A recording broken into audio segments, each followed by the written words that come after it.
আসলে চরাঞ্চলে এইরকম ঝাউ গাছ তো প্রচুর হয় না রে বন্ধু। চলো এই দিক দিয়ে যায়, ওই দিক দিয়ে আসবো। আসো পরের জীবন ঝাউ। আসো এই দিক দিয়ে যায়। ওই দেখ ওই দিকে আরো বিশাল বিশাল রে। ওই ওটা দেখ আরো জঙ্গল বেশি রে। সর্ষে বাড়ি আছে।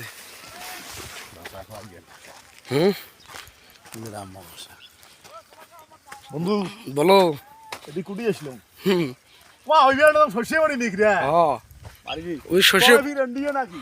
ওইদিকে তো ইন্ডিয়া দেখা যায়। এই দিক দিয়ে এই দিক দিয়ে তোমার হাঁটার দরকার কি বন্ধু?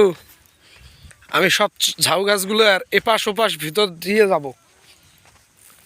এইদিকে সরিষা ভালো আছে রে, দেখা যায়। ও ফাইন। এই জায়গায় মিউজিক ভিডিও শুটিং যা করা যাবে, যত লোকেশন, ও মানে আমাদের চরাঞ্চলটা এমন দাঁড়াইছে যে মিনি কস্কো বাজার, মিনি কস্কো বাজার।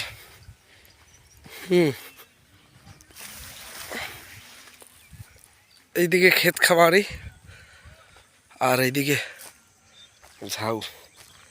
এই যে ঝাউ, ও মন একদম ফ্রেশ, মুক্ত বাতাস। এইরকম জায়গায় কে কে আসতে চান কমেন্ট করবেন। এখানে আসতে হলে আপনাকে বাইকে আসতে হবে, দুপুরের খাবার নিয়ে আসতে হবে, তাহলে হবে, এছাড়া হবে না। এই যে এইদিকে সামনে নদী, নদী পার হলে ইন্ডিয়া। যা প্রচণ্ড রকম সৌন্দর্য, যা দেখেন আপনারা কত ঝাউ গাছ আর সরিষা ফুল। ওই যে সরিষা ফুল।